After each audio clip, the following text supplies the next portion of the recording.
बंधु माने आजिर एही भिडियोटी मीन राशि व्यक्ति विशेष मानक पई अत्यंत गुरुत्वपूर्ण अटे।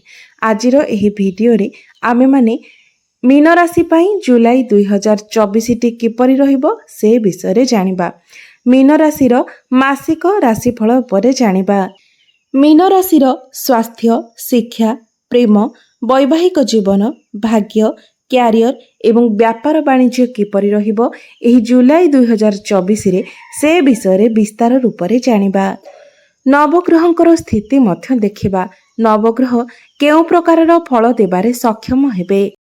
शेषरे अशुभत्व प्रदान करुथिबा ग्रह मानकर प्रतिकार विषय रे मध्य जानिबा। तेबे बंधु माने सेथिपाई भिडियोटी को स्किप न करी शेष पर्यंत निश्चय देखंतु। तेबे आसंतु आरंभ करिबा एही कार्यक्रमटी को जहाँकि जन्म राशि एवं चंद्र राशि उपरे आधारित अटे। जुलाई मास आरंभ रे नवग्रहंकर स्थिति विषय रे सर्वप्रथमे जानिबा। तेबे बंधु माने एहा पूर्वरु जदि आपणकर मीन राशि होइथाय तेबे भिडियोटी को लाइक करी चैनल टी को सब्सक्राइब करि देबे एवं कमेंट बॉक्स रे जय श्री जगन्नाथ निश्चय लिखिबे। बंधु माने राशि चक्रर शेष राशि हेउछि मीन राशि एवं आपणकर राशिर अधिपति हेउछन्ति देवगुरु बृहस्पति एवं बृहस्पति आपणकर तृतीय भावरे विराजमान अछन्ति। आपणकर द्वितीय भावरे मंगल विराजमान अछन्ति। चतुर्थ भावरे सूर्य एवं शुक्र विराजमान अछन्ति। पंचम भावरे बुध विराजमान अछन्ति। द्वादश भावरे शनि विराजमान अछन्ति एवं आपणकर प्रथम भावरे राहु विराजमान अछन्ति। सप्तम भावरे केतु विराजमान अछन्ति। तो सर्वप्रथमे आसंतु जानि नेबा आपणकर स्वास्थ्य किपरि रहिबो एही जुलाई 2024 रे। बंधु माने आपणको कुंडलीर प्रथम भावटी होइथाय आपणकर स्वास्थ्यर भाव, आपणकर इम्यूनिटी सिस्टमर भाव एवं आपणकर प्रथम भावर अधिपति हेउछन्ति देवगुरु बृहस्पति एवं बृहस्पति आपणकर तृतीय भावरे विराजमान अछन्ति। मात्र आपणकर प्रथम भावरे राहु विराजमान अछन्ति। राहु आपणकर मन को डाइवर्ट कराइबे। एही समय आपणकर मन विचलित होई पारे। समय समय आपणकर मुंड बिंधा भली समस्या मध्य देखा देई पारे। प्रत्येक कार्य रे आपण द्वंद्व रे पड़ी जिबे एवं गुरु आपणकर तृतीय भावरे थिबा हेतु आपणकर छोट मोट जागा को यात्रा होई पारे एवं अधिक बुलाबुली करिबा कारणरू आपणकर मुंड बिंधा भली समस्या एवं थकापण भली समस्या देखा देई पारे। तो आपण माने एही समय निजर खाद्यपेय उपरे नियंत्रण रक्षा करंतु। तेबे एही मासरे आपणकर स्वास्थ्य भल रहुछि, मात्र एही भली छोट छोट समस्या देखा देई पारे। एबे आसंतु जानिबा आपणकर शिक्षा क्षेत्र किपरि रहिबो एही जुलाई 2024 रे। बंधु माने आपणकर पंचम भाव होइथाय आपणकर शिक्षा क्षेत्रर भाव एवं आपणकर पंचम भावर अधिपति हेउचन्ति चंद्रमा एवं चंद्रमा प्रति 2 दिन रे थरे निजर राशि परिवर्तन करिथांती एवं आपणकर पंचम भावरे बुध विराजमान अछन्ति। बंधु माने जेहेतु बुध आपणकर पाठ पढ़ा क्षेत्र रे रहिछन्ति सेथिपाई आपणकर पाठ पढ़ारे मन लागिबो, आपणकर बुद्धि बढ़िबो। ज्ञान एवं बुद्धि बल रे आपण निज पाठ पढ़ारे बहुत अधिक उन्नति करिवे। मात्र राहुंकर दृष्टि मध्य आपणकर पंचम भाव उपरे पड़ुछि। मंगलंकर दृष्टि मध्य आपणकर पंचम भाव उपरकु रहुछि, जहा फल रे पाठ पढ़ारे आपणकर मन बेले बेले डाइवर्ट होई पारे। पाठ पढ़ारे आपणकर मन न लागि पारे, आपणकर मन विचलित होई पारे। मात्र जेते समस्या आसिले मध्य बुध आपणकर पंचम भावरे थिबारु आपण पाठ पढ़ारे बहुत उन्नति करिवे, पाठ पढ़ारे बहुत भल करिवे। आपणकर ज्ञान एवं बुद्धि बढ़िबो। एही मासरे जदि आपणकर किछि एग्जाम रहिछि तेबे सेथिरे आपणको निश्चित भावरे सफलता प्राप्ति हेबो। आपण जदि कोनोसी एडमिशन नेबा पई चाहुछन्ति तेबे आपण नेई पारिबे। उच्च शिक्षा करिबा पई चाहुथिले मध्य आपण उच्च शिक्षा मध्य करि पारिबे। पाठ पढ़ा को नहीं जदि कोनोसी भी बड़ निष्पत्ति नेबा पई चाहुछन्ति तेबे ताहा मध्य आपण करि पारिबे। तेबे एही मासरे आपणकर पाठ पढ़ार स्थिति बहुत भल रहुछि, 70% भल रहुछि। एबे आसन्तु जानिबा आपणकर प्रेम जीवन किपरि रहिबो एही जुलाई 2024 रे।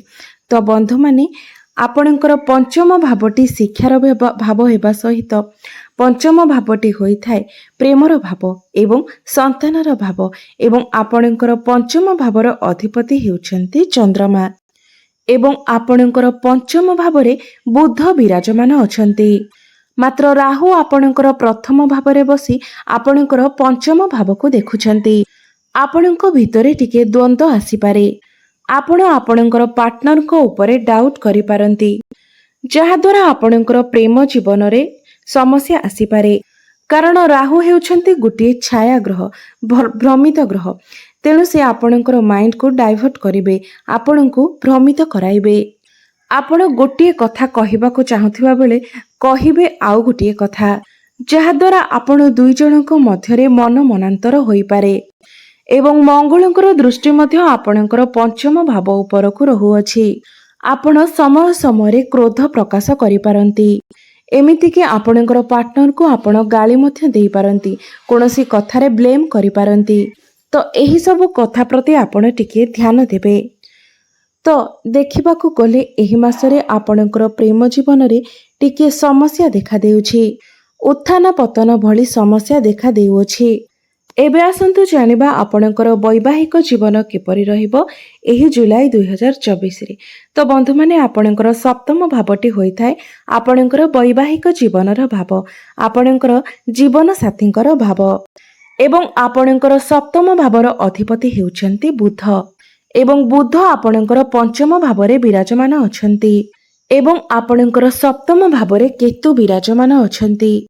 बंधु माने बुध आपणकर पंचम भावरे अछन्ति, त्रिकोण रे अछन्ति। आपणकर वैवाहिक जीवन भल तो अछि, मात्र केतु आपणकर सप्तम भावरे थिबा हेतु केतु हेउछन्ति गोटे मुंड विहीन ग्रह। तेणु से आपणको समस्त क्षेत्र रे असंतुष्टि प्रदान करिथांती। एमिति भी होई पारे जे आपणकर जीवन साथी एही समय आपणकर कथा न सुनी पारंती, आपणकर केयर मध्य न नै पारंती, एमिति कि आपणको समय मध्य देई न पारंती। सेथिपाई आपणकर वैवाहिक जीवन रे समस्या देखा देई पारे। एथि प्रति आपण टिके ध्यान देबे। एबे आसन्तु जानिबा सबुठारु गुरुत्वपूर्ण विषय वस्तु आपणकर भाग्य, क्यारियर एवं व्यापार वाणिज्य किपरि रहिबो एही जुलाई 2024 रे। तो बंधु माने आपणकर कुंडलीर नवम भावटी होइथाय आपणकर भाग्यर भाव। नवम भावर अधिपति हेउछन्ति मंगल देव एवं मंगल आपणकर द्वितीय भावरे विराजमान अछन्ति, धन भावरे विराजमान अछन्ति। बंधु माने 13 जुलाई पर्यंत मंगल आपणकर द्वितीय भावरे अर्थात निज भावरे विराजमान अछन्ति, बहुत भल स्थिति रे अछन्ति। भाग्य आपणकर साथ देव। मंगल एठारे रही आपणकर भाग्य भावको देखुछन्ति। एहार अर्थ हेउछि आपण निजर भाग्य बलरे बहुत अधिक टंका रोजगार करि पारिबे। आपणकर फाइनेंशियल ग्रोथ हेबो। समय समय आपणको आकस्मिक धन प्राप्ति हेबो। मात्र 13 जुलाई परे टिके समस्या देखा देई पारे। 13 जुलाई पूर्वरु जदि आपण किछि बड़ कार्यर आरंभ करिबा पई चाहुचंती किंबा कोनोसी बड़ इन्वेस्टमेंट करिबा पई चाहुचंती किंबा कोनोसी भी जिनिस क्रय विक्रय करिबा पई चाहुचंती, तेबे 13 जुलाई पूर्वरु ताहा निश्चय करि पारिबे।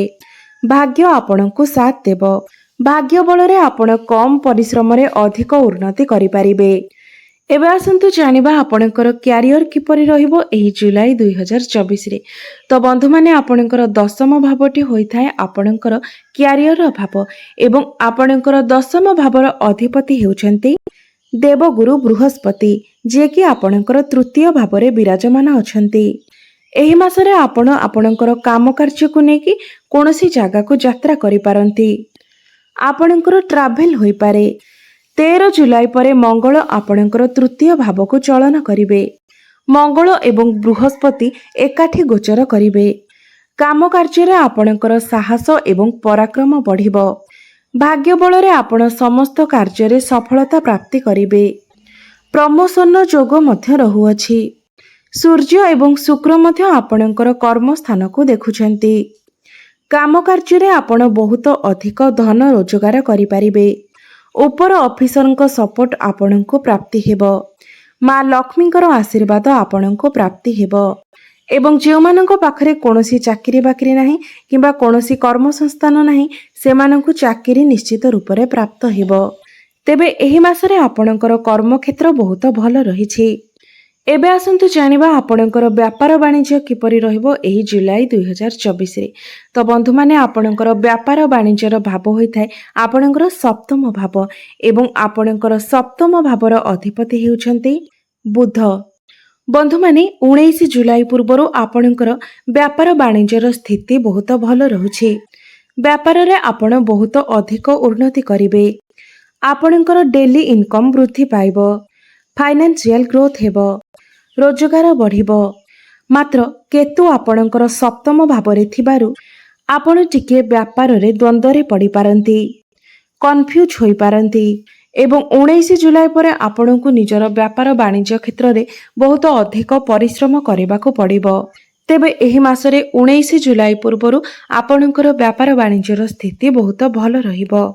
ଏବେ ଆସନ୍ତୁ ଜାଣିବା କିଛି ଉପାୟ ବିଷୟରେ, ଯେଉଁ ଉପାୟ ଗୁଡ଼ିକ କରିବା ଦ୍ୱାରା ଆସୁଥିବା ଅଶୁଭତ୍ୱ ଗୁଡ଼ିକର ଖଣ୍ଡନ ହୋଇପାରିବ ଏବଂ ଆପଣଙ୍କୁ ଶୁଭତ୍ୱ ପ୍ରାପ୍ତି ହେବ। ତେବେ ଆପଣଙ୍କର ବୈବାହିକ ଜୀବନରେ ଆସୁଥିବା ଅଶୁଭତ୍ୱକୁ ଦୂର କରିବା ପାଇଁ ଆପଣ ଯେଉଁ କୁକୁର ଏବଂ ପକ୍ଷୀମାନେ ବୁଲୁଛନ୍ତି ସେମାନଙ୍କୁ ଦାନା ଏବଂ ପାଣି କିଛି ଖାଦ୍ୟ ଖାଇବାକୁ ଦିଅନ୍ତୁ। ଆପଣଙ୍କୁ ଶୁଭ ଫଳ ପ୍ରାପ୍ତି ହେବ ଏବଂ ଗୁରୁଙ୍କର ବୀଜ ମନ୍ତ୍ରକୁ ମଧ୍ୟ ଆପଣ ପ୍ରତ୍ୟେକ ଦିନ ଜପ କରନ୍ତୁ। ଓମ୍ ଗ୍ରାମ ଗ୍ରୀମ ଗ୍ରୌମ ସହ ଗୁରବେ ନମଃ। ଏହି ମନ୍ତ୍ରଟିକୁ ଆପଣ ପ୍ରତ୍ୟେକ ଦିନ 108 ଥର ଜପ କରନ୍ତୁ ଏବଂ ପ୍ରତ୍ୟେକ ଦିନ ଆପଣ ହନୁମାନ ଚାଳିଶାର ପାଠ କରନ୍ତୁ। ଆପଣଙ୍କୁ ଶୁଭତ୍ୱ ପ୍ରାପ୍ତି ହେବ ଏବଂ ଭାଗ୍ୟରେ ଉନ୍ନତି ହେବ। ଆପଣମାନଙ୍କର ଦିନ ମଙ୍ଗଳମୟ ହେଉ, ଏହା ହିଁ ଈଶ୍ୱରଙ୍କ ନିକଟରେ ମୋର ପ୍ରାର୍ଥନା। ଧନ୍ୟବାଦ।